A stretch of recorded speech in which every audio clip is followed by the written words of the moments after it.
Kanada dikenal sebagai salah satu negara dengan tingkat pajak yang relatif tinggi, baik bagi individu maupun bisnis.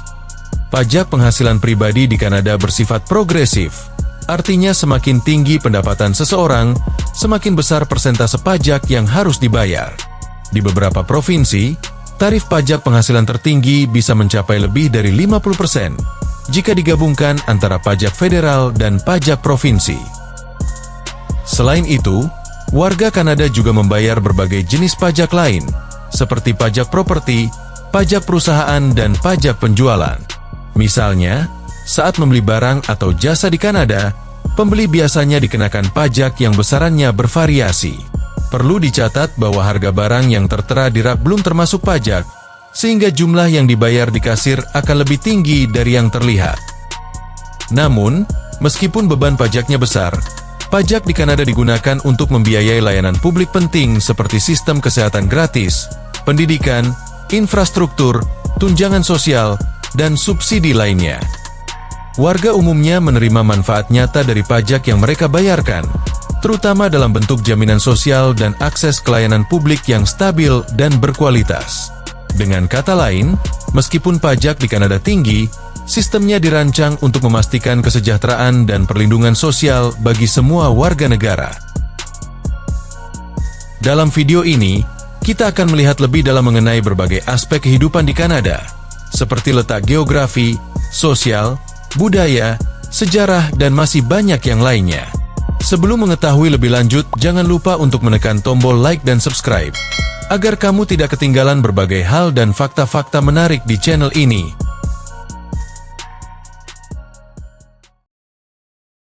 Kanada adalah negara yang terletak di bagian benua Amerika Utara.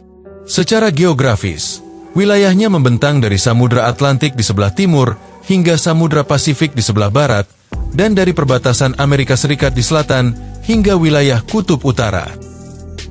Luas wilayah Kanada diperkirakan sekitar 9,98 juta kilometer persegi, merupakan negara terluas kedua di dunia setelah Rusia, namun memiliki kepadatan penduduk yang relatif rendah, karena sebagian besar wilayahnya didominasi oleh hutan boreal, pegunungan, dan wilayah tundra yang jarang dihuni. Perbatasan darat Kanada dengan Amerika Serikat merupakan yang terpanjang di dunia, dengan panjang lebih dari 8.800 km. Negara ini berbagi perbatasan dengan 13 negara bagian Amerika, dari Maine di timur hingga Alaska di barat.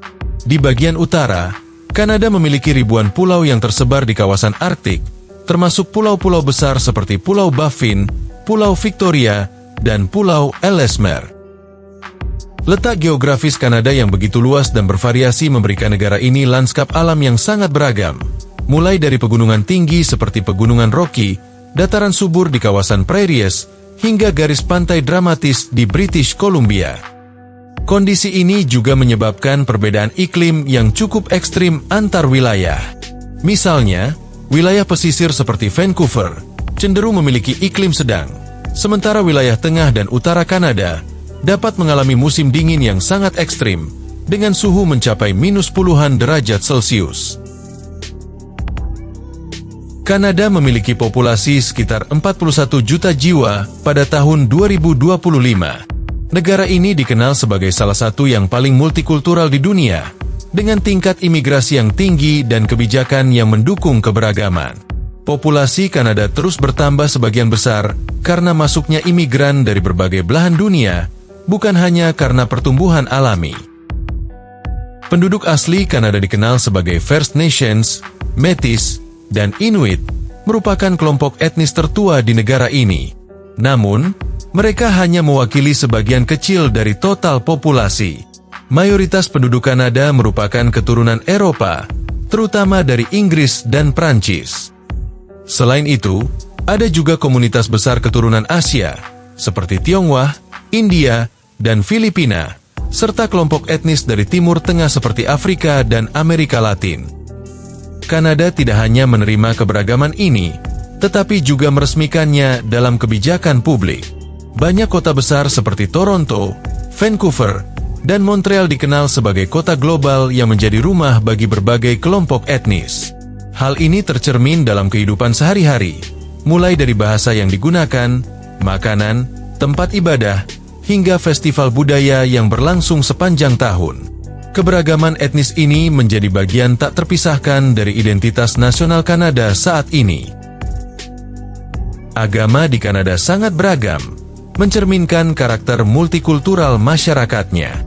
Meskipun tidak memiliki agama resmi negara, Kanada menjamin kebebasan beragama melalui konstitusi dan piagam hak asasi manusia.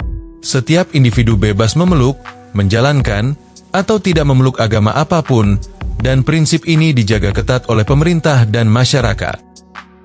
Mayoritas penduduk Kanada menganut agama Kristen, dengan Katolik Roma sebagai denominasi terbesar, diikuti oleh berbagai cabang Protestan seperti Anglikan, United Church, dan Baptis. Namun, dalam beberapa dekade terakhir, jumlah pemeluk Kristen menurun seiring meningkatnya jumlah orang yang tidak beragama, seperti ateis, agnostik, atau spiritual tanpa afiliasi. Saat ini, kelompok tanpa agama menjadi salah satu kategori terbesar dalam statistik keagamaan Kanada. Selain Kristen, agama-agama lain juga berkembang pesat karena tingginya angka imigrasi. Islam merupakan agama non-Kristen terbesar di Kanada, diikuti oleh Hindu, Sikh, Buddha, dan Yahudi. Kota-kota besar seperti Toronto dan Vancouver menjadi pusat utama keberagaman agama, di mana rumah ibadah dari berbagai keyakinan berdiri berdampingan dan aktivitas keagamaan berlangsung secara terbuka. Kanada adalah negara unik yang secara resmi mengakui dua bahasa nasional, yaitu Inggris dan Prancis. Kebijakan ini tidak hanya berlaku dalam komunikasi pemerintahan, tetapi juga mencakup pendidikan, layanan publik, serta dokumen hukum dan administratif. Pengakuan dua bahasa ini berakar pada sejarah kolonial Kanada, di mana wilayah ini dahulu dijajah oleh dua kekuatan besar, Inggris dan Prancis. Pengaruh Prancis sangat terasa di Provinsi Quebec, yang hingga kini menjadi pusat budaya dan bahasa Prancis di Kanada.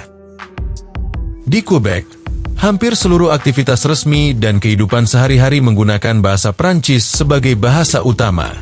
Bahkan, ada undang-undang yang mengatur agar semua papan reklame, dokumen bisnis, dan komunikasi publik ditulis dalam bahasa Prancis.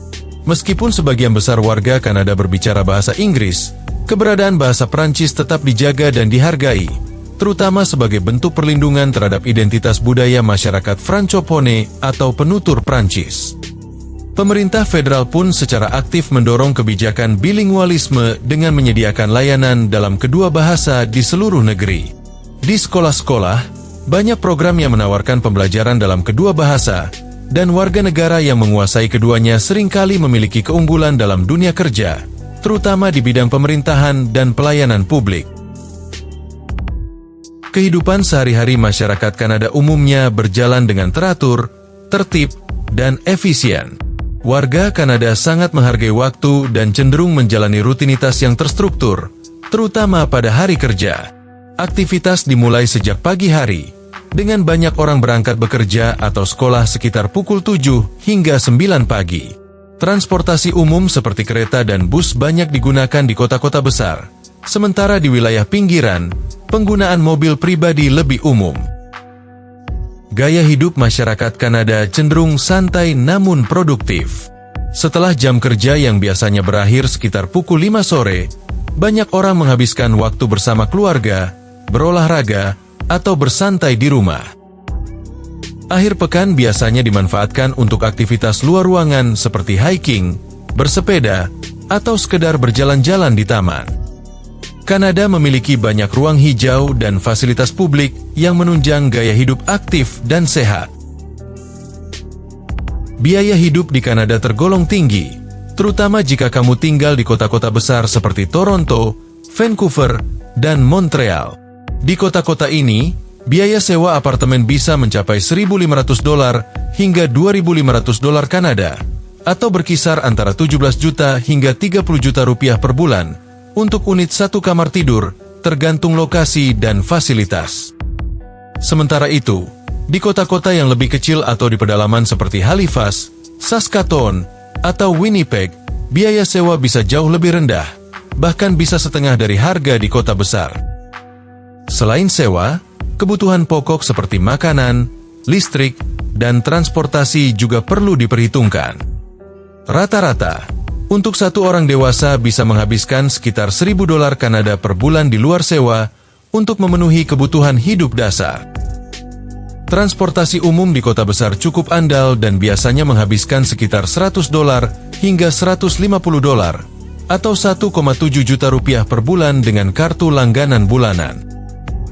Harga makanan bisa bervariasi, tapi bahan makanan segar seperti daging, sayuran, dan susu umumnya mahal jika dibandingkan dengan negara-negara lain. Sistem pajak di Kanada dirancang untuk mendukung prinsip kesejahteraan sosial dan pemerataan. Meskipun tingkat pajaknya tergolong tinggi dibanding banyak negara lain, manfaat yang diterima warga negara sepadan dengan apa yang mereka bayarkan. Pajak penghasilan individu di Kanada bersifat progresif. Artinya semakin tinggi penghasilan seseorang, semakin besar persentase pajak yang harus dibayarkan. Rentangnya bisa dari sekitar 15% hingga lebih dari 30%, tergantung dari jumlah penghasilan dan provinsi tempat tinggal. Namun, pajak tersebut digunakan untuk membiayai berbagai layanan publik yang sangat penting dan dapat dinikmati oleh semua orang. Salah satu yang paling menonjol adalah layanan kesehatan gratis. Di Kanada, warga tidak perlu membayar biaya konsultasi dokter atau rawat inap karena semua itu ditanggung oleh negara melalui sistem layanan kesehatan publik. Selain itu, pendidikan dasar hingga menengah juga dibiayai oleh pemerintah, sehingga keluarga tidak perlu memikirkan biaya sekolah anak-anak mereka. Pemerintah Kanada juga memberikan berbagai tunjangan dan subsidi yang mendukung kelompok rentan dan berpenghasilan rendah. Misalnya, Canada Child Benefit adalah program tunjangan uang tunai bulanan untuk keluarga yang memiliki anak, guna membantu biaya hidup dan pendidikan. Ada pula bantuan untuk lansia, pengangguran, serta subsidi perumahan di beberapa provinsi. Pemerintah juga sering memberikan carbon tax, yakni pengembalian uang kepada warga atas pajak karbon yang dibebankan sebagai bagian dari kebijakan lingkungan. Dengan kata lain, sistem pajak di Kanada bukan sekadar kewajiban keuangan, tetapi juga merupakan fondasi dari sistem sosial yang merata, inklusif, dan melindungi warga negaranya. Hal ini membuat banyak orang, terutama bagi masyarakat imigran, merasa aman dan dihargai karena negara benar-benar hadir dalam kehidupan mereka sehari-hari. Kanada memiliki sejarah yang panjang dan beragam yang membentuk identitas uniknya saat ini. Sebelum kedatangan bangsa Eropa, wilayah Kanada telah dihuni selama ribuan tahun oleh masyarakat adat yang dikenal sebagai First Nations, Métis, dan Inuit. Mereka memiliki budaya, bahasa, dan sistem kepercayaan yang sangat kaya serta hubungan yang kuat dengan alam. Kehidupan mereka berubah drastis ketika bangsa Prancis maupun Inggris mulai menjelajah dan menjajah wilayah tersebut pada abad ke-16 dan 17. Prancis mendirikan koloni di wilayah yang kini dikenal sebagai Quebec, sementara Inggris menguasai wilayah lainnya. Persaingan antara dua kekuatan kolonial ini memuncak dalam Perang 7 Tahun, yang berakhir dengan kemenangan Inggris pada tahun 1763, menjadikan wilayah Kanada bagian dari Kekaisaran Inggris. Meskipun berada di bawah kendali Inggris, pengaruh budaya Prancis tetap sangat kuat, terutama di Quebec, yang hingga kini mempertahankan bahasa dan tradisi Prancis secara resmi.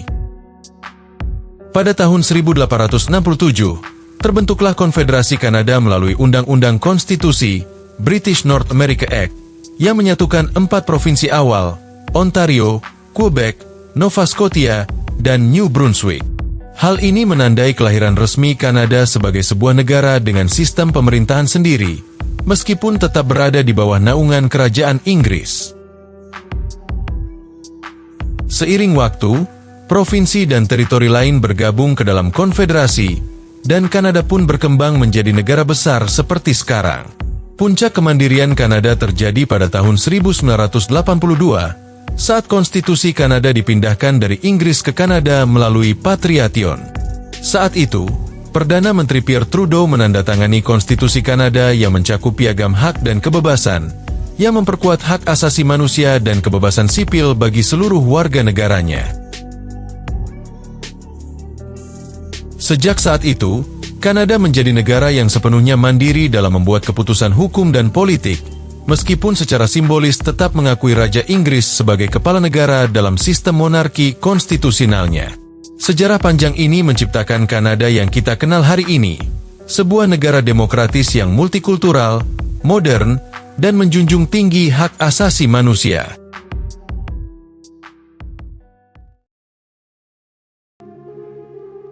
Untuk mengenal lebih lanjut tentang Kanada, berikut ini adalah 15 fakta menarik tentang negara Kanada. 1. Daun mapel adalah simbol yang paling dikenal dari Kanada, bahkan menjadi elemen utama pada bendera nasional negara tersebut.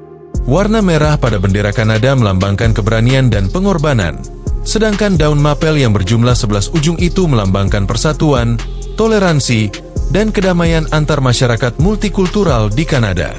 Bendera ini pertama kali diresmikan pada 15 Februari 1965, dan sejak saat itu, tanggal tersebut diperingati sebagai National Flag of Canada. 2. Meskipun Kanada adalah negara maju dengan infrastruktur yang sangat baik, transportasi umum di Kanada tidak merata di seluruh wilayahnya. Di kota-kota besar seperti Toronto, Vancouver, dan Ottawa, sistem transportasi publik cukup modern dan efisien. Ada kereta bawah tanah, bus kota, dan tram yang bisa diandalkan untuk perjalanan sehari-hari, baik untuk bekerja, sekolah, atau sekedar berbelanja. Namun, hal ini sangat berbeda dengan daerah suburban atau kota-kota kecil di provinsi seperti Alberta atau wilayah utara seperti Yukon. Di daerah-daerah tersebut, transportasi umum bisa sangat terbatas atau bahkan nyaris tidak ada sama sekali. Waktu tunggu bus bisa mencapai 1 jam lebih, atau jalur bus hanya melayani rute-rute tertentu dalam jam terbatas. Bahkan ada banyak tempat di Kanada yang tidak dilalui sama sekali oleh angkutan umum, sehingga penduduk harus mengandalkan kendaraan pribadi untuk segala aktivitas, mulai dari belanja kebutuhan pokok, mengantar anak ke sekolah, hingga pergi ke tempat kerja yang mungkin berjarak puluhan kilometer.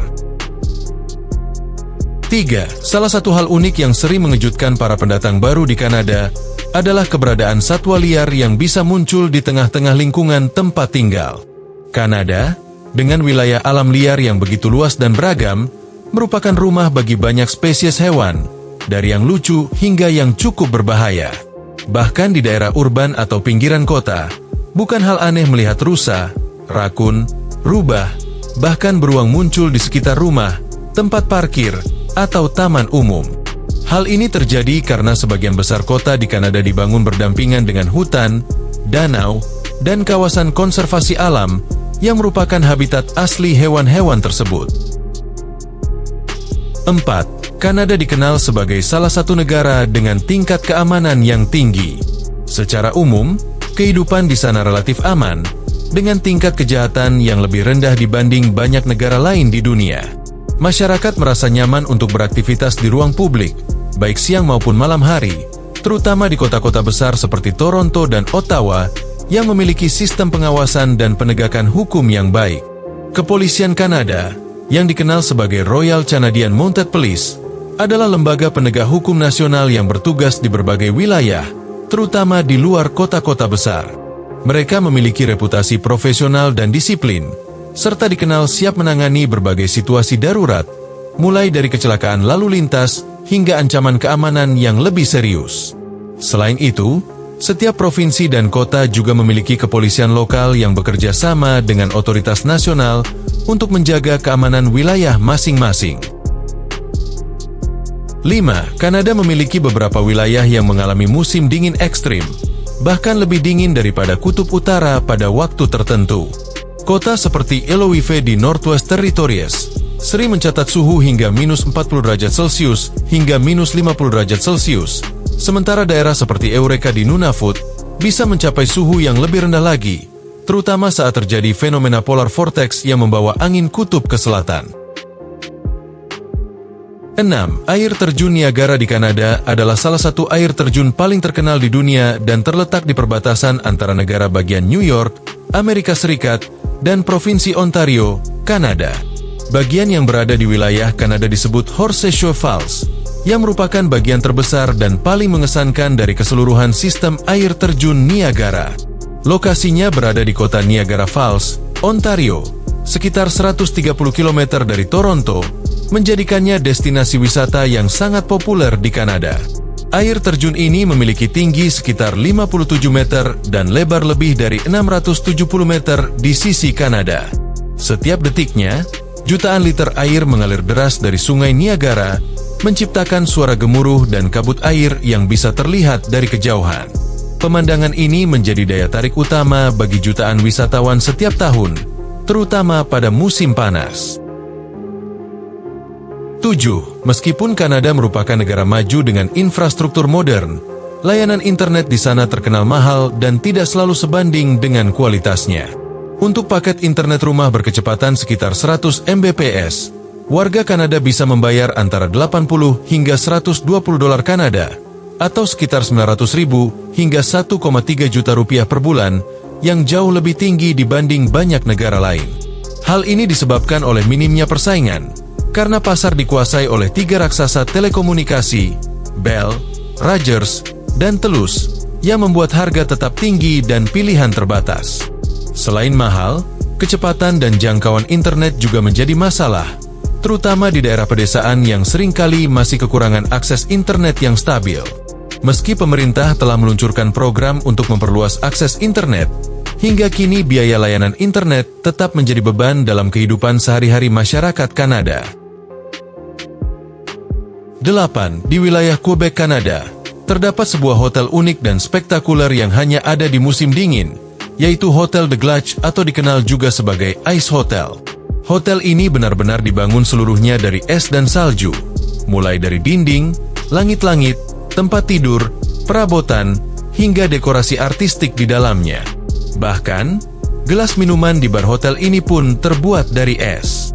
Hotel de Glace biasanya dibangun ulang setiap tahun pada bulan Desember dan dibuka untuk umum dari awal Januari hingga akhir Maret, sebelum mencair seiring datangnya musim semi. 9. Kanada dikenal sebagai negara yang sangat ramah terhadap imigran, dengan sistem yang mendukung pendatang untuk sukses dari nol. Banyak imigran datang tanpa modal besar, namun mampu membangun karir, membuka usaha, atau menjadi profesional berkat pelatihan ulang, kursus bahasa gratis, dan lingkungan sosial yang inklusif. Dukungan pemerintah, minimnya diskriminasi, serta kuatnya komunitas diaspora membuat proses adaptasi lebih mudah. Tak jarang banyak pendatang yang berhasil membangun bisnis dan sukses di negara ini.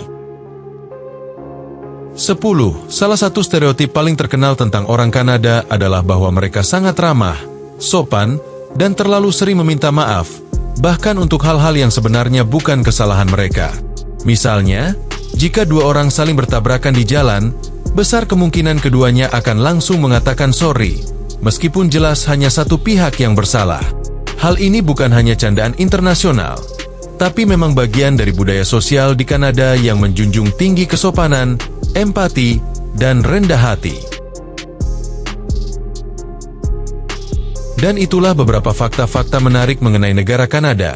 Jika kamu menikmati video ini, jangan lupa untuk memberikan like, meninggalkan komentar, dan menekan tombol subscribe agar kamu tidak ketinggalan berbagai informasi menarik lainnya. Sekian dulu untuk kali ini, dan sampai jumpa di video berikutnya.